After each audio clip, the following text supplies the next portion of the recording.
Суспендирање на правото и правдата, а не суспензија на Вилма Русковска. Тоа е коментарот на шефицата на обвинителството за гонење организиран криминал и корупција, која денеска го обжали решението на државниот обвинител за нејзино оддалечување од функцијата поради начинот на кој постапувала за предметот за директорот на финансиска полиција и за претресот извршен во канцелариите на оваа институција.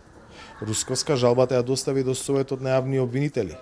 Таа смета дека одлуката на јавниот обвинител Љубомир Јовевски ќе има влијание врз натамошното постапување во предметите за кои таа доби суспензија.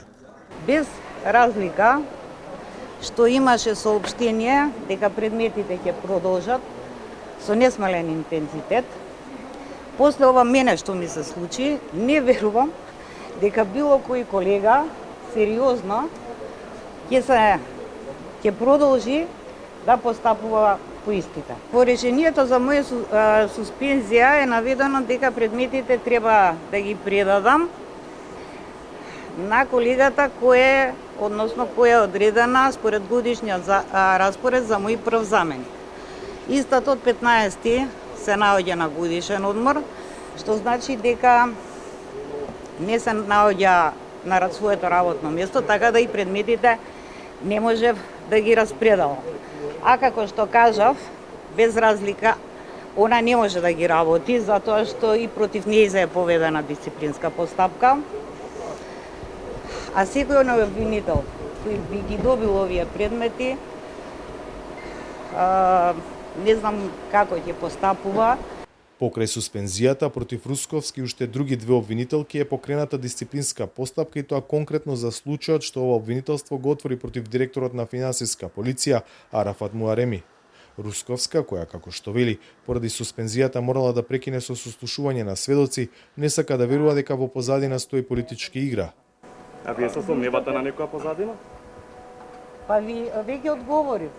Значи, стварно како обвинител не би сакала да поверувам дека некој политичар или политика стои позади сето ова. Сметате дека сега ова моментално е притисок токму од владата? Од сегашната не, апсолутно. Од која? Сметам дека од сегашната не е, затоа што јас колку што се сеќавам на почетокот од владата имаше соопштение дека они ја поддржуваат борбата против корупција, но само да се внимава на презумпцијата на невиност. Така да затоа сметам дека апсолутно не доаѓа од оваа влада, а ние сме имале многу влади претходно, нели така?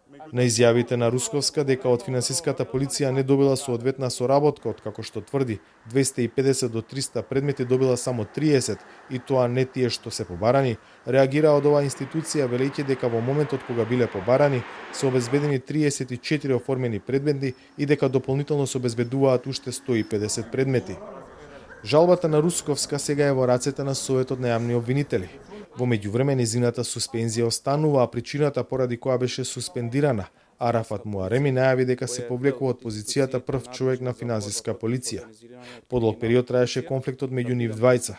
Пред точно еден месец обвинителството што го води Русковски изврши претрес во канцелариите на финансиската полиција за предмети оформени по анонимни кривични пријави, пошто следеа кривичните пријави на Муареми против Русковска и двете надлежни обвинителки.